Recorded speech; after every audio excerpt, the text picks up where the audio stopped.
الحمد لله زين النبيين بحبيبه المصطفى والصلاة والسلام على سيد الأنبياء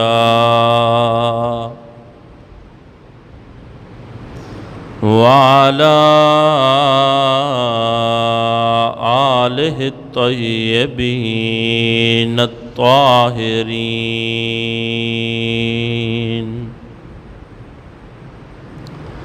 وعلى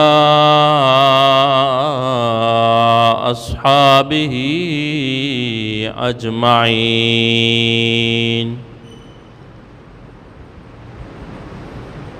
أما بعد فأعوذ بالله من الشيطان الرجيم. بسم الله الرحمن الرحيم.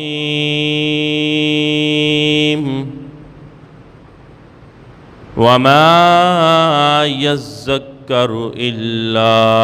أولو الألباب. آمنت بالله صدق الله مولانا العظيم وبلغنا رسوله النبي الكريم الأمين. وقال الله تبارك وتعالى في شان حبيبه مخبرا وآمرا: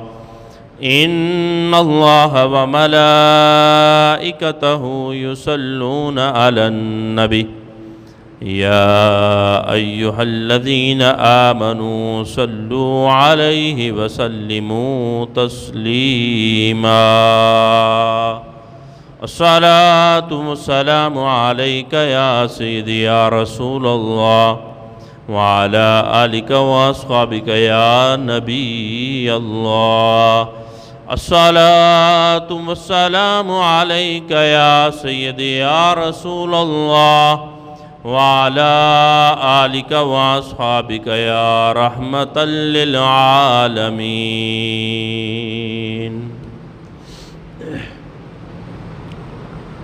حمد و صلات کے بعد معزز سامعین و ناظرین حضرات، یہ انسان قدرت الہی کا شاہکار ہے، اور اللہ تبارک و تعالی نے اسی انسان کے حوالے سے ارشاد فرمایا: لَقَدْ خَلَقْنَا الْإِنسَانَ فِي أَحْسَنِ تَقْوِيمٍ. ہم نے اس انسان کو بڑی احسن صورت کے اندر تخلیق فرمایا ہے. تو یہ انسان سر سے لے کر پاؤں تک جو قدرت الہی کا شاہکار نظر آتا ہے، اس کے جسم پر اگنے والا ایک ایک بال، یہ بھی اس خالق کائنات کی نعمتوں میں سے عظیم نعمت ہے. لیکن اللہ تبارک و تعالی نے اس انسان کو جو عقل کی دولت عطا فرمائی ہے، کہ جس عقل کی بنیاد پر یہ انسان حیوان سے ممتاز ہے، جانوروں سے ممتاز اور نمایاں ہے، وہ محض عقل کی بدولت ہے. ورنہ بے شمار ایسی دیگر وہ صفات جو جانوروں کے اندر پائی جاتی ہیں، وہ اس انسان کے اندر بھی پائی جاتی ہیں. خالق کائنات اپنی لاریب کتاب کے اندر ارشاد فرماتا ہے کہ وَمَا يَذَّكَّرُ إِلَّا أُولُو الْأَلْبَابِ، کہ بہت تھوڑے ہیں کہ جو نصیحت حاصل کرتے ہیں، یعنی عقل والے ہی ہیں کہ جو عقل کی بدولت نصیحت حاصل کرتے ہیں. احباب ذی وقار، خالق کائنات نے جب اس انسان کو یہ عقل کی عظیم دولت عطا فرمائی، اسی دولت کے بل بوتے پر یہ انسان دنیا کی بے شمار عظیم چیزوں کو اپنے لیے مسخر کر لیتا ہے، یہاں تک کہ اسی عقل کی بدولت اس انسان نے سورج اور چاند پہ جا کے کمندیں ڈالی ہیں۔ اس انسان نے اپنی عقل کی بنیاد پر ہواؤں پر، دریاؤں اور سمندروں پر اپنی حکومت کی ہے، انہیں اپنے اختیار میں لایا تو محض عقل کے بل بوتے پہ لایا۔ اور اگر یہ انسان عقل کا استعمال ہی صحیح معنوں کے اندر کرے تو پھر یہ انسان حقیقت میں اپنے رب کو پہچاننے والا ہو جاتا ہے۔ اور اسی بل بوتے پر جب یہ انسان اپنے رب کی پہچان اور معرفت حاصل کر لے گا تو پھر یہ انسان اپنی اخروی زندگی کے لیے جنت کا حصول اپنے لیے ممکن بنا سکے گا۔ احباب ذی وقار، حقیقت میں عقل مند انسان وہ ہے کہ جو اپنی عقل کو اپنی حیثیت کے مطابق رکھے۔ اب ہر چیز کی ایک حیثیت ہے۔ اس کی مثال، آپ کسی زرگر کے پاس جاتے ہیں، سونار کے پاس جاتے ہیں تو وہاں پہ اس کے پاس جو ترازو ہوتا ہے اس ترازو میں وہ سونا تولتا ہے۔ اگر وہی ترازو لے کر آپ کوئی بھاری بھرکم چیز اس میں تولنا شروع کر دیں تو ظاہر ہے کہ وہ اپنی حیثیت سے زیادہ بوجھ نہیں اٹھا سکتا۔ اب یہ ادھر کروڑوں اور لاکھوں کا سونا تو اٹھا رہا ہے، لیکن چند 100 روپے کی آپ ایک آٹے کی تھیلی اس پہ رکھ دیں تو یہ اٹھانے کی سکت نہیں رکھتا، کیونکہ اس کی حیثیت اتنی ہے۔ تو اسی طریقے سے اللہ تبارک و تعالی نے جس کو جو حیثیت عطا فرمائی ہے، عقل کی جو حیثیت ہے، اسی کے مطابق جب وہ اپنی عقل کو استعمال کرے گا تو پھر یقیناً وہ اپنے رب کی معرفت تک پہنچ سکے گا۔ اور اگر وہ اس حیثیت سے ہٹ جاتا ہے تو پھر وہ اپنی منزل اور اپنے مقصود تک نہیں پہنچ سکتا۔ تو احباب ذی وقار، اللہ تبارک و تعالی نے ارشاد فرمایا وَمَا يَذَّكُّرُ إِلَّا أُولُو الْأَلْبَابِ، کہ نصیحت حاصل نہیں کرتے مگر بہت تھوڑے ہیں کہ جو صاحب عقل ہیں، اور وہ صاحب عقل ہی نصیحت حاصل کرتے ہیں۔ اب موجودہ حالات کے تناظر میں، اور ویسے بھی انسان سوچتا ہے کہ جب معاشرے کے اندر اور پوری دنیا کے اندر ایک ظلم اور ستم کا پہاڑ ہر طرف گرما گرم ہے، ہر طرف ہر معاشرے کے اندر ظلم اور ستم، بربریت، ناانصافی، قتل و غارت اور بے شمار حقوق العباد کے اندر جو پامالیاں کی جاتی ہیں، وہ ساری کی ساری ہمیں نظر تو آتی ہیں، اور پھر جب وہ ہمیں نظر آتی ہیں تو ہمارے ذہنوں میں سوال یہ پیدا ہوتا ہے، بے شمار لوگ یہ سوال کرتے ہوئے سنائی بھی دیتے ہیں، اور ہر ایک کے ذہن کے اندر یہ سوال گردش کر رہا ہوتا ہے کہ جو ظالم ہے، جو ظلم اور ستم کے پہاڑ ڈھا رہا ہے، اب اسے اللہ تبارک و تعالی فوراً ہی اسے نیست اور نابود کیوں نہیں کر دیتا؟ اللہ تبارک و تعالی اسے تباہ اور برباد کیوں نہیں کر دیتا؟ تو خالق کائنات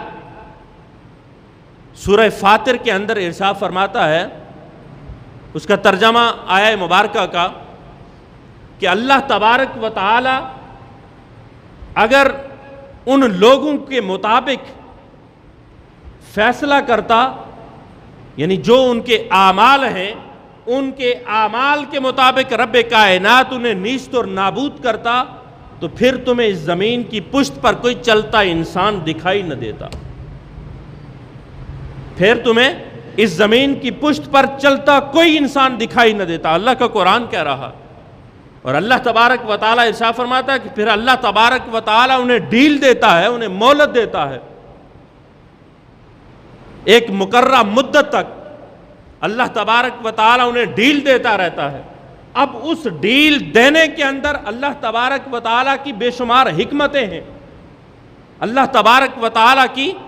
حکمتیں ہیں کہ جن حکمتوں کے تحت وہ ڈھیل دیتا ہے، اور پھر وہ انسان اسی طریقے سے جو ظالم ہے، بے شمار ظالم وہ اپنے ظلم کے اندر بڑھتے چلے جاتے ہیں۔ اب اس نے پہلے معمولی سا ظلم کیا، کوئی چھوٹا ظلم کیا، اس طریقے سے بے شمار ہمارے سامنے اس کے چھوٹے چھوٹے وہ مظالم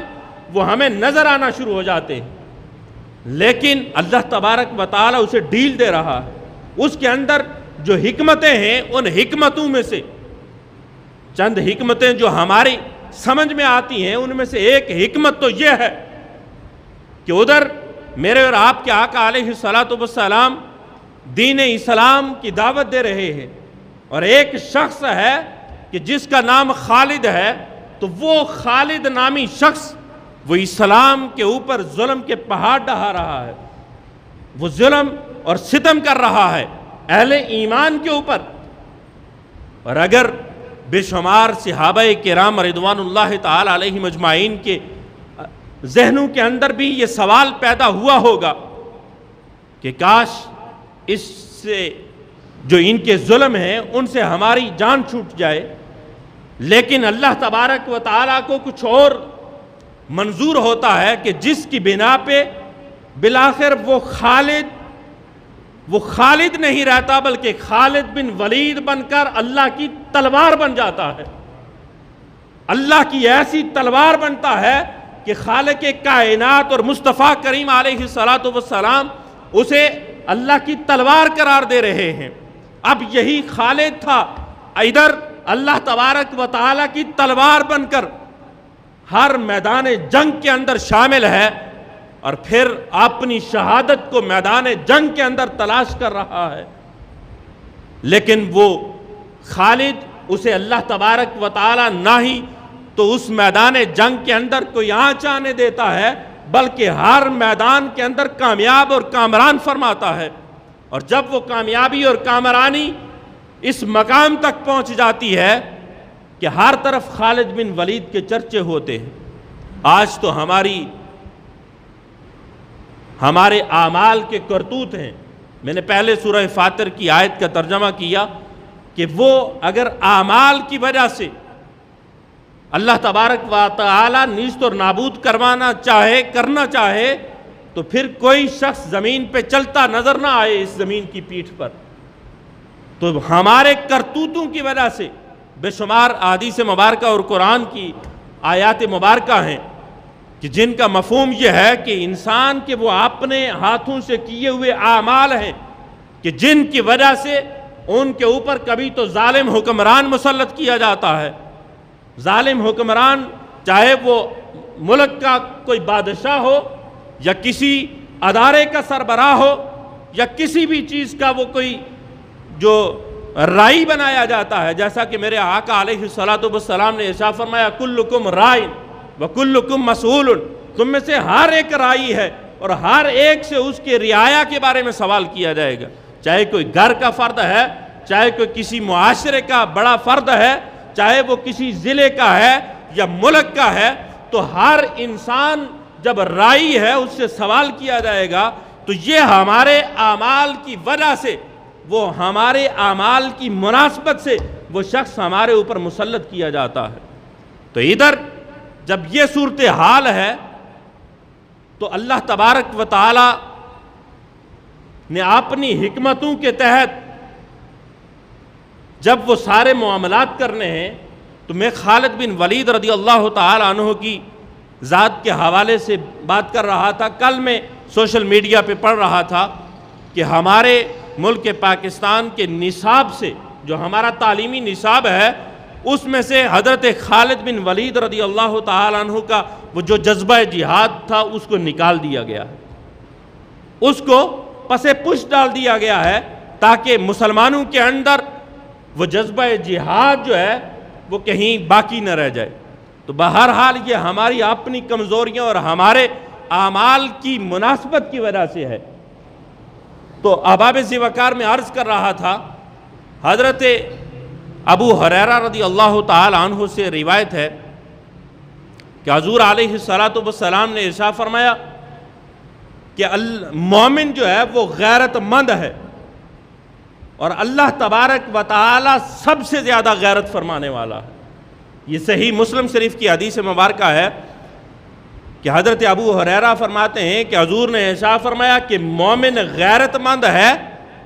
کہ جس کے دل کے اندر ایمان کی رتی موجود ہے، وہ غیرت مند ہوتا ہے، اور پھر اللہ تبارک و تعالی سب سے بڑا حیا فرمانے والا ہے، سب سے بڑا غیرت مند ہے۔ اور یہ تو عام مومن کے لیے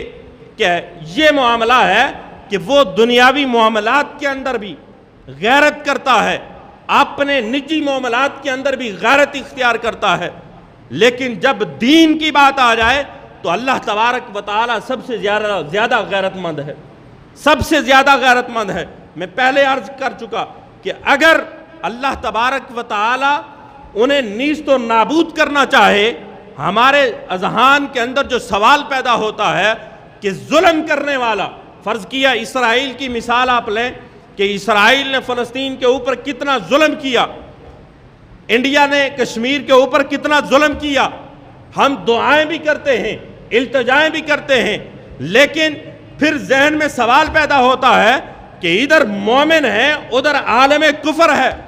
اور پھر ان عالم کفر کو اللہ تبارک و تعالی تباہ و برباد کیوں نہیں کرتا؟ تو قرآن دوسرے مقام پر ایک جگہ ارشاد فرماتا ہے کہ اللہ تمہیں آزمانا چاہتا ہے۔ اللہ کی ایک حکمت یہ بھی ہے کہ اللہ تبارک و تعالی آزمانا چاہتا ہے کہ تم میں سے کون ہے کہ جو حق کا ساتھ دینے والا ہے، جو ایمان والوں کا ساتھ دینے والا ہے، جو ایمان والوں کی حمایت کرنے والا اور مدد کرنے والا ہے، اور کون ہے کہ جو عالم کفر کی حمایت کرنے والا ہے۔ اللہ تبارک و تعالی ہر ایک انسان کو آزماتا ہے، ورنہ اللہ تبارک و تعالی کے ہاں یہ کوئی کمی نہیں ہے، بلکہ وہ ان اللہ علی کل شیء قدیر کی ذات کا مالک ہے، شان کا مالک ہے، تو وہ خالق کائنات نیست اور نابود کر سکتا ہے، لیکن وہ حق دیکھنا چاہتا ہے کہ یہ میرا بندہ کہ جسے میں نے اتنا مقام اور مرتبہ عطا فرمایا ہے، جس کو میں نے احسن صورت میں پیدا کیا ہے، جس کو میں نے عقل سلیم کی دولت عطا فرمائی ہے، یہ انسان میرا نام تو لیتا ہے لیکن میرے دین کی سربلندی کے لیے کتنا عمل کرتا ہے، کتنی مدد کرتا ہے۔ جب اس مقام پر اللہ تبارک و تعالی ہمیں آزمانا چاہتا ہے اور یہ ہماری آزمائش ہوتی ہے، ادھر میرے اور آپ کے آقا علیہ الصلوۃ والسلام وہ ایک مکمل ضابطۂ حیات دے کر گئے۔ اب اللہ تبارک و تعالی دوسری جگہ ارشاد فرماتا ہے ان اللہ غفور حلیم، بے شک اللہ تبارک و تعالی معاف فرمانے والا ہے اور حلم فرمانے والا ہے۔ حلم کیا ہے؟ حلم بردباری کو کہتے ہیں کہ جب عالم غضب اور غصہ کی حالت میں اور اس حالت میں انسان طاقت کے باوجود کسی کو معاف کر دے تو اس وقت اللہ تبارک و تعالی سب سے زیادہ حلم فرمانے والا ہے، کیونکہ اللہ تبارک و تعالی وہ ان اللہ غفور حلیم ہے، اس شان کا جب مالک ہے تو وہ خالق کائنات سب سے زیادہ بردبار ہے۔ وہ طاقت رکھنے کے باوجود، قہار اور جبار ہونے کے باوجود، اپنی حکمتوں کے تحت جب وہ حلم فرماتا ہے، جب وہ بردباری کا مظاہرہ فرماتا ہے، جب ہمارا رب ہو کر وہ حلم کا مظاہرہ فرماتا ہے تو امت محمدی کے لیے بھی یہ درس ہے کہ وہ حلم اور بردباری کو اختیار کرے۔ اب ہر گھر، ہر معاشرہ، ہر ملک وہ افراتفری کا، لڑائی جھگڑے کا اور قتل و غارت کا جو ہے وہ ٹھکانہ بنا ہوا ہے۔ ہر گھر کے اندر ناراضگی ہوتی ہے، ہر جو ہے وہ ایک حلقہ احباب کے اندر ناراضگیاں ہوتی ہیں، تو ہمیں اس صورتحال کے اندر بھی حلم اور بردباری کو اختیار کرنا چاہیے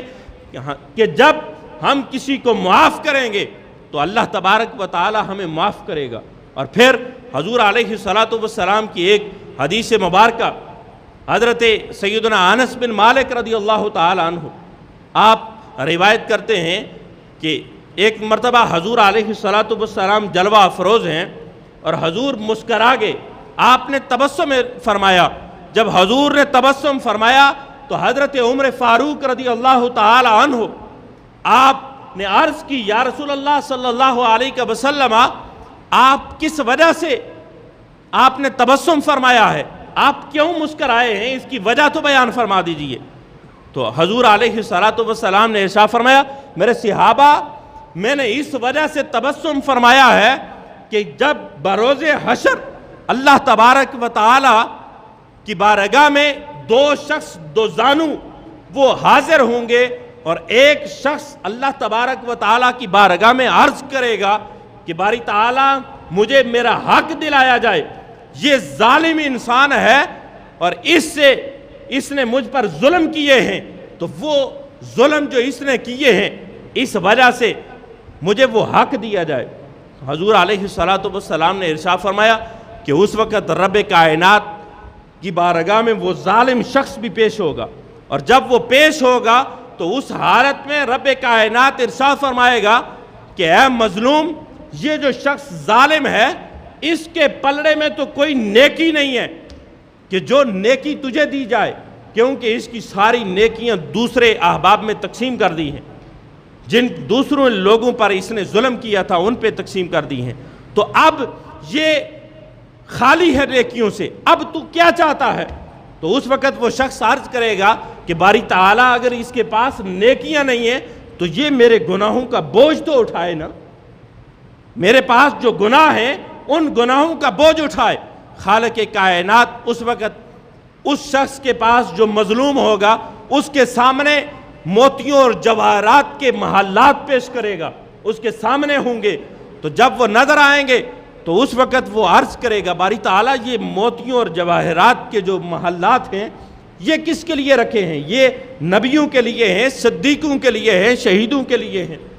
تو اللہ تبارک و تعالیٰ ارشاد فرمائے گا کہ اے بندے، یہ ان کے لیے نہیں بلکہ ان کو تو بھی حاصل کر سکتا ہے۔ وہ بندہ عرض کرے گا، مالک میں انہیں کیسے حاصل کر سکتا ہوں؟ تو خالق کائنات ارشاد فرمائے گا کہ اے بندے، اگر تو معاف کرے گا اس شخص کو کہ جس نے تیرے اوپر ظلم کیا ہے، تو اس کے معاف کرنے کی وجہ سے خالق کائنات تجھے یہ محلات عطا فرما دے گا۔ تو اس وقت وہ شخص فوراً عرض کرے گا، باری تعالیٰ میں نے اس بندے کو تیری رضا کی خاطر معاف کیا ہے۔ تو اللہ تبارک و تعالیٰ ارشاد فرمائے گا کہ اے بندے، اب تو نے اسے معاف کر دیا، یہ بھی وہ شخص بھی اسے معاف کر دے گا۔ خالق کائنات ارشاد فرمائے گا کہ اے بندے، اب تم دونوں ایک دوسرے کی انگلی پکڑو اور انگلی پکڑ کے ان محلات کے اندر داخل ہو جاؤ۔ یہ ہے خالق کائنات کا حلم، یہ ہے اس کی بردباری کہ وہ معاف فرمانے والا ہے۔ ہمیں آپس کے معاملات ان کے اندر درگزر کا راستہ اختیار کرنا چاہیے، ایک دوسرے کو معاف کرنا چاہیے، ایک دوسرے کے لیے جو ہے وہ صلح کا پہلو اس کو اجاگر کرنا چاہیے۔ اللہ تبارک و تعالیٰ کی بارگاہ کے اندر دعا کرتے ہیں کہ خالق کائنات ہمیں اعمال خیر کرنے کی توفیق عطا فرمائے۔ آخر میں ایک چھوٹا سا مسئلہ سماعت فرما لیں۔ 2-3 جمعۃ المبارک سے پہلے مجھے کسی شخص نے پوچھا تھا، پھر ذہن میں نہیں رہی یہ بات، تو وہ مسئلہ یہ ہے کہ نماز جمعہ کی جو 2 فرض ادا کیے جاتے ہیں ان کے بعد جو نماز ادا کی جاتی ہے وہ 4 سنتیں ادا کی جاتی ہیں، اور اس کے بعد 2 سنتیں ادا کی جاتی ہیں، اور یہ 4 بھی اور 2 سنتیں بھی یہ سنت مؤکدہ ہیں،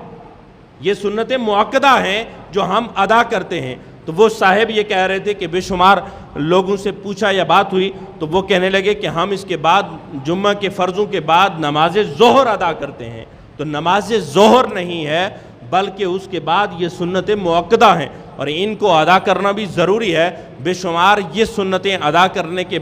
بغیر باہر چلے جاتے ہیں، شاید اللہ ماشاءاللہ گھروں میں ادا کرتے ہوں گے، لیکن بے شمار لوگ ادا نہیں کرتے، تو اگر وہ نہیں ادا کریں گے تو اس کے اندر بھی گناہگار ہوں گے۔ اللہ تبارک و تعالی ہمیں اعمال کی درستگی کرنے کی توفیق عطا فرمائے۔